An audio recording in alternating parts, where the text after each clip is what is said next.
Hello everyone, GKGS दृष्टि में आपका स्वागत है। तो हम कवर करते हैं डेली करंट अफेयर। ये करंट अफेयर जो है इम्पॉर्टेंट है यूपीएससी के लिए और पीसीएस एग्जाम के लिए। आज का पहला करंट अफेयर है शासन व्यवस्था से रिलेटेड। शासन व्यवस्था जो है हमारे यूपीएससी के समान अध्ययन पेपर 2 में आता है। और ये करंट अफेयर जो है ये है ऑनलाइन गेमिंग एथिक्स को डिकोड करना। तो समान अध्ययन पेपर 2 का जो टॉपिक है ये सरकारी नीतियों और हस्तक्षेप, तो इससे लिंक करता है ये टॉपिक ऑनलाइन गेमिंग एथिक्स को डिकोड करना। आगे हम देखेंगे ये प्रीलिम्स के लिए कैसे इम्पोर्टेंट है। तो प्रीलिम्स की में आ सकता है किससे related, internet and mobile association of India IAMAI, know your customer KYC, know your client, सूचना प्रौद्योगिकी अधिनियम 2000, IT अधिनियम की धारा 67, 67A और 67B। तो इन सब से रिलेटेड पीटी में आ सकता है क्वेश्चन। मेंस के लिए कैसे इंपॉर्टेंट है, तो हम देखेंगे मेंस के लिए भी कैसे इंपॉर्टेंट है। ऑनलाइन गेमिंग पर स्वैच्छिक आचार संहिता का प्रभाव और इसके कानूनी निहितार्थ। देखिए ऑनलाइन गेम जो होता है ना, तो उस पर क्या आचार संहिता होना चाहिए। तो हाँ, ऑनलाइन गेम पे आचार संहिता होना चाहिए, क्योंकि बहुत सारे गेम ऐसे हैं जो फ्रॉड हैं और इसके कानूनी निहितार्थ, और इसके कानूनी निहितार्थ क्या है इसके बारे में हम आगे देखेंगे। ये न्यूज़ कहाँ से लिया गया है, तो ये न्यूज़ लिया गया है, स्रोत है इसका इंडियन एक्सप्रेस न्यूज़पेपर से ये लिया गया है। चर्चा में क्यों है, तो देख लेते हैं चर्चा में क्यों है। हाल ही में ऑनलाइन गेमिंग उद्योग ने स्वेच्छा से हस्ताक्षरित एक आचार संहिता तैयार की है। यह कदम उद्योग के लिए स्वावलंबन और अधिक स्थिर वातावरण बनाने के प्रयास का प्रतीक है। भारत सरकार द्वारा ऑनलाइन गेमिंग मामलों की जिम्मेदारी इलेक्ट्रॉनिक और सूचना प्रौद्योगिकी मंत्रालय को सौंपी गई है। तो ये लाइन प्रीलिम्स के लिए काफ़ी इंपॉर्टेंट है। पूछा जाएगा प्रीलिम्स में कि ऑनलाइन गेमिंग की जिम्मेदारी जो है किस मंत्रालय के अंतर्गत आता है, तो ये जो आता है ये इलेक्ट्रॉनिक्स और सूचना प्रौद्योगिकी मंत्रालय के अंतर्गत आता है। आगे है गेमिंग उद्योग द्वारा अपनाई गई आचार संहिता क्या है। अब हम इसका आचार संहिता देख लेते हैं कि गेमिंग उद्योग ने कौन सी आचार संहिता अपनाई है। स्वयं को नियंत्रित करने और बढ़ती चिंताओं को दूर करने के लिए 3 प्रमुख लॉबी समूहों internet and mobile association of India IAMAI, E gaming federation यानी EGF और all India gaming federation AIGF ने स्वेच्छा से एक आचार संहिता पर हस्ताक्षर किए हैं। आगे है आचार संहिता पूरी तरह से स्वैच्छिक प्रकृति की है। आचार संहिता क्या है, पूरी तरह से स्वैच्छिक प्रकृति के है। अपने गैर बाध्यकारी प्रकृति के बावजूद संहिता का लक्ष्य उद्योग के भीतर अपनी गैर बाध्यकारी प्रकृति के बावजूद संहिता का लक्ष्य उद्योग के भीतर जिम्मेदार प्रथाओं को बढ़ावा देना और इसे स्वनियमन की दिशा में एक कदम के रूप में देखा जाता है। नेक्स्ट है कि यह संहिता उपभोक्ताओं को उनके द्वारा चुने गए ऑनलाइन गेम के संबंध में सूचित निर्णय लेने के लिए सशक्त बनाकर उनके हितों की रक्षा करने का प्रयास करती है। आगे है संहिता के अनुसार ऑनलाइन गेमिंग कंपनियों को लागू करने के अनुसार अपने ग्राहक को जानिए नो योर क्लाइंट प्रक्रिया अपनानी होगी। इसके अतिरिक्त कंपनियों ने अपने प्लेटफॉर्म पर विजेताओं का निर्धारण करने के मानदंड, ली गई फीस का खुलासा करना अनिवार्य होगा और उन्हें यह सुनिश्चित करना होगा कि जमा राशि का उपयोग केवल प्लेटफॉर्म पर गेम खेलने के लिए किया जाए। नेक्स्ट है यह पारदर्शिता और निष्पक्षता और उत्तरदायित्वपूर्ण गेमिंग जैसे पहलुओं पर ध्यान केंद्रित करते हुए भारत में ऑनलाइन गेमिंग के लिए एक अनुकूल वातावरण बनाने का भी प्रयास करता है। अब हम देखते हैं ऑनलाइन गेमिंग क्या है। तो इसका हम परिचय सबसे पहले देखेंगे। ऑनलाइन गेमिंग क्या है। ऑनलाइन गेमिंग के अंतर्गत इंटरनेट की सहायता से गेम खेलना, मैदानों में जाकर खेलने के बजाय इंटरनेट कनेक्शन और सहयोगात्मक गेम प्ले की सुविधा प्रदान करना शामिल है। यह कंप्यूटर, मोबाइल फोन सहित विभिन्न उपकरणों पर खेला जा सकता है। नेक्स्ट है जुआ, गैम्बलिंग और ऑनलाइन गेमिंग के बीच अंतर। जुआ, गैम्बलिंग और ऑनलाइन गेमिंग के बीच अंतर क्या है वो देख लेते हैं। जुआ गैम्बलिंग अनिश्चित परिणामों वाली जुआ गैम्बलिंग अनिश्चित परिणामों वाली कुछ खेलों अथवा गतिविधियों पर दांव लगाने की प्रथा है जिसका मुख्य उद्देश्य धन अथवा भौतिक संपत्ति को जीतना है। जुए के विभिन्न रूप मौजूद हैं जैसे कि कैसीनो गेम, खेल में सट्टेबाजी और लॉटरी। ऑनलाइन गेमिंग के विपरीत जुए में पैसे अथवा मूल्यवान वस्तुएं खोने का जोखिम होता है। नेक्स्ट है भारत में संयोग का खेल जुए की श्रेणी में आता है। ये जो है भारत में संयोग का खेल किसके श्रेणी में आता है? जुए की श्रेणी में ही आएगा क्योंकि उसमें जीत भी सकते, नहीं भी जीत सकते, और यह आमतौर पर प्रतिबंधित है, जबकि जुए के दायरे से बाहर आने वाले कौशल के खेलों का आमतौर पर ये छूट है। आरएमडी चमार बागवाला बनाम भारत संघ मामले में मतलब ये केस चला था, तो इस मामले में कोई गतिविधि जुआ है अथवा नहीं निर्धारित करने के लिए सर्वोच्च न्यायालय ने कौशल को प्रमुख आधार माना है, उसमें स्किल होना चाहिए। नेक्स्ट देखिए, न्यायालय ने माना कि जिन प्रतियोगिताओं में काफ़ी हद तक कौशल शामिल होता है उन्हें जुआ या गैम्बलिंग गतिविधियां नहीं माना जा सकता है। नेक्स्ट है ऑनलाइन गेमिंग पर सरकारी विनियमन और विभिन्न संहिताएं किस प्रकार संरेखित हैं। तो ये देख लेते हैं हम ऑनलाइन गेमिंग पर सरकारी विनियमन और विभिन्न संहिता किस प्रकार संरेखित हैं। सबसे पहला है सार्वजनिक जुआ अधिनियम 1867। यह अधिनियम मुख्य रूप से गैर ऑनलाइन जुआ गतिविधियों से संबंधित है, हालांकि इसकी प्रासंगिकता ऑनलाइन गेमिंग में भी है और इसके विनियमन के लिए एक कानूनी ढांचा प्रदान करता है। नेक्स्ट है सूचना प्रौद्योगिकी अधिनियम 2000। सूचना प्रौद्योगिकी अधिनियम 2000 क्या है? तो ये देखिए, सूचना प्रौद्योगिकी अधिनियम 2000 गैम्बलिंग सहित ऑनलाइन गतिविधियों को विनियमित करने में महत्वपूर्ण भूमिका निभाता है। आईटी अधिनियम की धारा 66 कंप्यूटर से संबंधित अपराधों से संबंधित है, जो ऑनलाइन गेमिंग से जुड़े साइबर अपराधों को संबोधित करने के लिए कानूनी आधार प्रदान करती है। नेक्स्ट है आईटी अधिनियम की धारा 67, 67A, 67B अधिकारियों को ऑनलाइन गेमिंग से संबंधित कानून बनाने के लिए सशक्त बनाती है, जो मौका जुआ और सट्टेबाजी के तत्वों को शामिल करने वाली गतिविधियों को विनियमित करने में विवेक की आवश्यकता को पहचानती है। आगे यह मान्यता जुए और सट्टेबाजी को राज्य के अधिकार क्षेत्र में रखते हुए जिम्मेदारियों के संवैधानिक विभाजन के अनुरूप है। नेक्स्ट है स्वनियामक निकाय। स्वनियामक निकाय क्या है? तो देखिए, स्वनियामक निकाय जो है, यहाँ पे स्वनियामक निकाय के बारे में पढ़ते हैं। इसको स्वायत्त निकाय भी बोलते हैं, जो खुद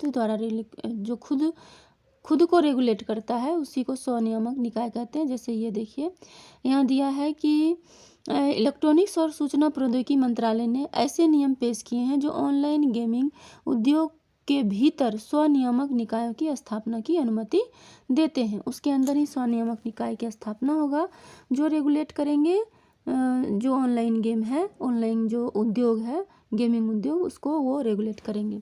नेक्स्ट देखिए है कि अंतर मंत्रालयी कार्यबल की सिफारिशें क्या है? अंतर मंत्रालयी कार्यबल की सिफारिशें, इसके बारे में देखते हैं।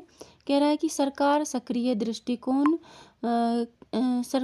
का सक्रिय दृष्टिकोण अंतर मंत्रालय टास्क फोर्स द्वारा की गई सिफारिशों में स्पष्ट है, जो ऑनलाइन गेमिंग के लिए नियमों के निर्माण में योगदान दे रहा है। ये सिफारिशें उद्योग के विकास और उपभोक्ता संरक्षण के बीच संतुलन बनाने के उद्देश्य से सहयोगात्मक प्रयास को दर्शाती है। आगे की राह क्या है, ये देखेंगे हम। आगे की राह है अनुपालन हेतु प्रौद्योगिकी एकीकरण। यहाँ पे देखिए, अनुपालन हेतु प्रौद्योगिकी एकीकरण, ऐसे प्रौद्योगिकी समाधानों में निवेश करना जो कोड के प्रावधानों जैसे मजबूत KYC प्रक्रियाओं और पारदर्शी प्रकटीकरण तंत्र के निर्बाध कार्यान्वयन की सुविधा प्रदान करते हैं। विजेता का निर्धारण और वित्तीय लेन देन में पारदर्शिता बढ़ाने, निष्पक्ष और जवाबदेह गेमिंग वातावरण सुनिश्चित करने के लिए ब्लॉकचेन या अन्य सुरक्षित प्रौद्योगिकियों का लाभ उठाना। नेक्स्ट है नियमित ऑडिट और रिपोर्टिंग। नियमित ऑडिटिंग और रिपोर्टिंग क्या है? तो नियमित ऑडिटिंग रिपोर्टिंग के बारे में देखते हैं। संहिता और शर्तों के अनुपालन का आकलन करने के लिए स्वतंत्र निकायों द्वारा आवधिक ऑडिट हेतु एक प्रणाली स्थापित करना। ये क्या है? नियमित ऑडिट और रिपोर्टिंग। आगे है ऑनलाइन गेमिंग कंपनियों को अपने प्लेटफॉर्म पर नियमित रिपोर्ट प्रकाश करने के आदेश देना, जिसमें विजेताओं के निर्धारण के तरीके, प्लेटफॉर्म शुल्क तथा जमा राशि का उपयोग, पारदर्शिता एवं जवाबदेही को बढ़ावा देने का विवरण है। नेक्स्ट है उपभोक्ता प्रतिक्रिया तंत्र। अब देखते हैं उपभोक्ता प्रतिक्रिया, इस पे उपभोक्ता जो है ये क्या प्रतिक्रिया देते हैं। तो इसके लिए एक प्रक्रिया तंत्र होना चाहिए जहाँ पे उपभोक्ता अपना प्रतिक्रिया दे सके। तो देखिए उपभोक्ता प्रतिक्रिया तंत्र के बारे में अब हम देखेंगे। कह रहा है कि एक सुदृढ़ फीडबैक तंत्र लागू करना जो खिलाड़ियों की चिंता व्यक्त करने तथा कूट के साथ उद्योग के अनुपालन पर फीडबैक प्रदान करने की अनुमति देता है।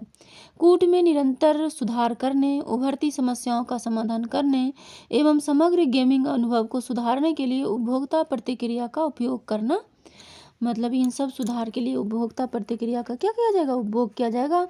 उपभोक्ताओं के जो प्रॉब्लम आएगी वो उस पर डालेंगे और उसमें क्या किया जाएगा, धीरे धीरे सुधार किया जाएगा। नेक्स्ट है अंतर्राष्ट्रीय सर्वोत्तम प्रथाओं को अपनाना। और ऑनलाइन गेमिंग में अंतर्राष्ट्रीय सर्वोत्तम प्रथा जो होगा उसको भी अपनाया जाएगा ताकि इसमें नैतिकता बनी रहे।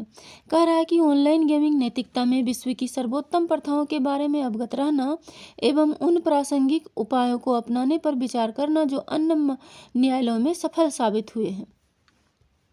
नेक्स्ट है अंतर्दृष्टि साझा करने तथा वैश्विक गेमिंग समुदाय के अनुभवों से सीखने के लिए अंतर्राष्ट्रीय मंच में भाग लेना।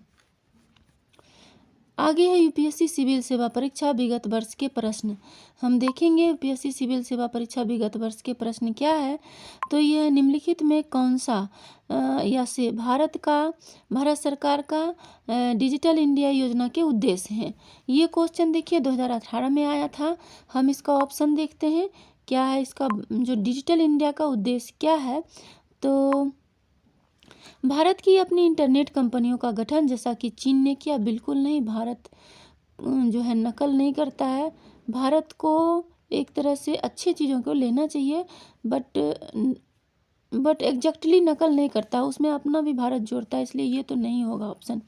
नेक्स्ट देखिए कि एक नीतिगत ढांचे की स्थापना जिससे बड़े आंकड़े एकत्रित करने वाली समुद्र पार या बहुराष्ट्रीय कंपनियों को प्रोत्साहित किया जा सके कि वे हमारी भौगोलिक सीमाओं के अंदर अपने बड़े डेटा केंद्रों की स्थापना करें। बिल्कुल भी नहीं, डिजिटल इंडिया में ऐसा बिल्कुल भी नहीं कहा गया है। हमारे अनेक गाँव को इंटरनेट से जोड़ना और हमारे बहुत से विद्यालयों, सार्वजनिक स्थलों एवं प्रमुख पर्यटक केंद्रों में वाईफाई लाना, ये बिल्कुल सही है। क्योंकि देखिए जहाँ पे डिजिटल इंडिया है तो नेट से तो जोड़ेंगे ही ना पूरे भारत को, और वाईफाई भी देंगे, पर्यटकों को भी वाईफाई से जोड़ेंगे। तो ये हो जाएगा, इसका आंसर केवल 3 होना चाहिए, यानी कि बी आंसर होगा। तो ये देखिए बी हो जाएगा आंसर, केवल 3। नेक्स्ट हम देखते हैं करेंट अफेयर क्या है। नेक्स्ट करेंट अफेयर जो है वो भारतीय राजनीति से रिलेटेड है। तो भारतीय राजनीति से रिलेटेड क्या है करेंट अफेयर, जम्मू कश्मीर आरक्षण विधेयक एवं जम्मू कश्मीर पुनर्गठन संशोधन विधेयक 2023।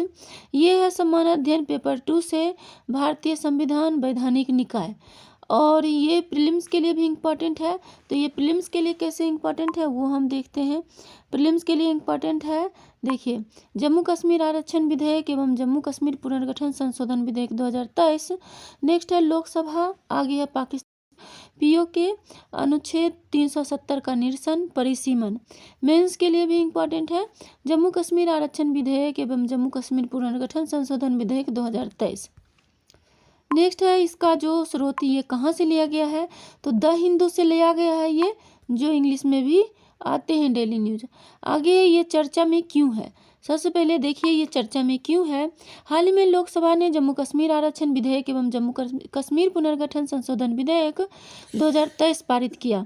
यह विधेयक उन लोगों के प्रतिनिधि से संबंधित है जिनका अस्तित्व अपने ही देश में शरणार्थी के रूप में है। साथ ही यह विधेयक जम्मू कश्मीर विधानसभा में पाकिस्तान अधिकृत कश्मीर से विस्थापित हुए लोगों के लिए एक सीट आरक्षित करता है। अब देखिए इसका पृष्ठभूमि क्या है, तो हम देखेंगे अनुच्छेद 370 का पृष्ठभूमि। तो अनुच्छेद 370 के निरसन से पूर्व जम्मू कश्मीर में लोकसभा तथा विधानसभा सीटों के परिसीमन को लेकर अलग अलग नियम थे। अनुच्छेद 370 के निरसन और इस क्षेत्र को केंद्र शासित प्रदेश के रूप में बदले जाने के बाद मार्च 2020 में एक परिसीमन आयोग का गठन किया गया। इस आयोग का न केवल जम्मू कश्मीर की सीटों बल्कि असम, मणिपुर, अरुणाचल प्रदेश एवं नागालैंड की सीटों के परिसीमन करना था तथा इस कार्य के पूर्ण होने के लिए 1 वर्ष की समय सीमा तय की गई थी। नेक्स्ट है, हाल ही में इस आयोग द्वारा परिसीमन प्रक्रिया पूरी होने के परिणाम स्वरूप, यहाँ पे देखिए हाल ही में इस आयोग द्वारा परिसीमन प्रक्रिया पूरी होने के परिणाम स्वरूप जम्मू कश्मीर की विधानसभा सीटों की संख्या 107 से बढ़कर 114 हो गई है। नेक्स्ट है, ये दो विधेयक क्या हैं? ये दो विधेयक क्या हैं? तो देखिए सबसे पहले जम्मू कश्मीर आरक्षण संशोधन विधेयक 2023 में क्या है? तो जम्मू कश्मीर आरक्षण विधेयक 2023, ये देखिए इसकी मदद से जम्मू कश्मीर आरक्षण अधिनियम 2004 की धारा 2 में संशोधन किया जाएगा। जम्मू कश्मीर आरक्षण अधिनियम 2004 अनुसूचित जाति SC और अनुसूचित जनजाति ST तथा अन्य सामाजिक एवं शैक्षणिक रूप से पिछड़े वर्ग के सदस्यों को नौकरियों और व्यावसायिक संस्थानों में प्रवेश में आरक्षण प्रदान करता है। नेक्स्ट देखिए है कि संशोधन विधेयक के अनुसार व्यक्तियों के एक वर्ग जिन्हें पहले कमजोर और वंचित वर्ग सामाजिक जाति के रूप में जाना जाता था को अब अन्य पिछड़ा वर्ग के रूप में वर्णित किया जा सकता है। नेक्स्ट है जम्मू कश्मीर पुनर्गठन संशोधन विधेयक 2023। जम्मू कश्मीर पुनर्गठन संशोधन विधेयक 2023 क्या है? तो ये देखिए यह विधेयक 2019 के अधिनियम में संशोधन करने तथा कश्मीरी प्रवासियों एवं POK से विस्थापित व्यक्तियों को विधानसभा प्रतिनिधित्व प्रदान करने का प्रयास करता है। इसमें कश्मीरी प्रवासी समुदाय से 2 सदस्यों को नामित करने का प्रावधान है, जिसमें एक महिला सदस्य होगी तथा पाकिस्तान के कब्जे वाले कश्मीर POK से विस्थापित व्यक्तियों का प्रतिनिधित्व करने वाले एक व्यक्ति को विधानसभा में नामित करने की उपराज्यपाल की शक्ति होगी। नेक्स्ट देखिए है, इस विधेयक ने जम्मू कश्मीर विधानसभा में सीटों की संख्या 107 से हटाकर 114 करने का प्रस्ताव का है। इनमें जिनमें से 7 अनुसूचित जाति के सदस्यों के लिए और 9 सीटें अनुसूचित जनजाति के विधायकों के लिए आरक्षित होगी। विधेयक के अनुसार पाकिस्तान के कब्जे वाले कश्मीर के लिए विधानसभा की 24 सीटें आरक्षित की गई हैं।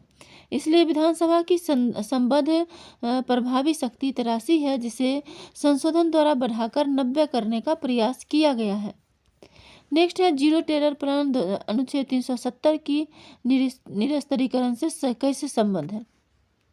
तो देखिए यह कैसे संबंध है जीरो टेरर प्लान अनुच्छेद 370 से, तो इसको देख लेते हैं। Zero terror plan Jammu Kashmir से आतंकवाद को खत्म करने के लिए भारत सरकार द्वारा शुरू की गई एक व्यापक रणनीति को संदर्भित करता है। यह पिछले 3 वर्षों से प्रभावी है और वर्ष 2026 तक पूर्ण कार्यान्वयन हेतु निर्धारित है। नेक्स्ट है जम्मू कश्मीर को विशेष दर्जा देने वाले अनुच्छेद 370 के निरस्त होने के बाद से क्षेत्र में आतंकवाद में उल्लेखनीय गिरावट आई है। परिसीमन, अब हम देखेंगे परिसीमन क्या है। तो देखते हैं परिसीमन क्या है। निर्वाचन आयोग के अनुसार परिसीमन, यहाँ पे देखिए निर्वाचन आयोग के अनुसार परिसीमन किसी देश या विधायी निकाय वाले प्रांतीय एवं क्षेत्रीय निर्वाचन क्षेत्रों, विधानसभा या लोकसभा सीट की सीमाओं को तय करने या फिर से तैयार करने का कार्य है। परिसीमन की कवायद एक स्वतंत्र उच्चाधिकार प्राप्त पैनल द्वारा की जाती है, जिसे परिसीमन आयोग के नाम से जाना जाता है, जिसके आदेशों पर कानून का प्रभाव होता है और किसी भी अदालत द्वारा उस पर सवाल नहीं उठाया जा सकता है। 1952, 1962, 1972 और 2002 के अधिनियमों के आधार पर 4 वर्ष में 1952, 1983, 1973 और 2002 में परिसीमन आयोग का गठन किया गया। ये भी पेपर में पूछा जाता है अब तक कितने बार परिसीमन आयोग का गठन किया गया, तो 4 बार किया गया है। कब कब किया गया? 52, 63, 73, 2002। नेक्स्ट देखिए है कि किसी निर्वाचन क्षेत्र की जनसंख्या के आकार, एक मिनट, क्या है, किसी भी निर्वाचन क्षेत्र के यहाँ पे देखिए, किसी निर्वाचन क्षेत्र को उसकी जनसंख्या के आकार पिछली जनगणना के आधार पर फिर से परिभाषित करने की कवायद पिछले कई वर्षों से की जा रही है। किसी निर्वाचन क्षेत्र की सीमा, यहाँ पे देखिए क्या है,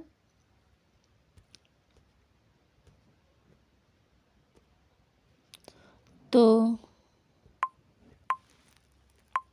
नेक्स्ट है देखिए, किसी निर्वाचन क्षेत्र को उसकी जनसंख्या के आकार पिछली जनगणना के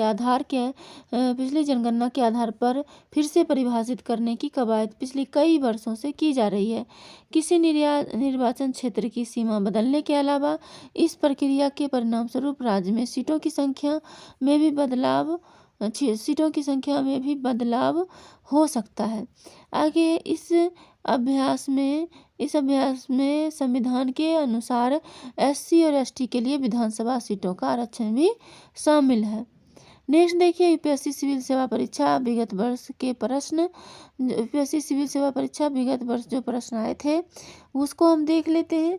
तो सबसे पहले देखिए कौन सा प्रश्न है, परिसीमन आयोग के संदर्भ में निम्नलिखित कथनों पर विचार कीजिए।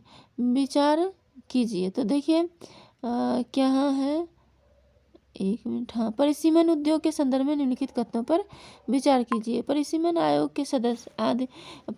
आयोग के आदेशों को किसी न्यायालय में चुनौती नहीं दी जा सकती। परिसीमन आयोग के आदेश जब लोकसभा अथवा राज्य विधानसभा के सम्मुख रखे जाते हैं तब उन आदेशों में कोई संशोधन नहीं कर सकते। नेक्स्ट देखिए है, ऑप्शन में दिया है केवल 1, केवल 2, केवल 3। तो इसका आंसर हो जाएगा C 1 और 2 दोनों।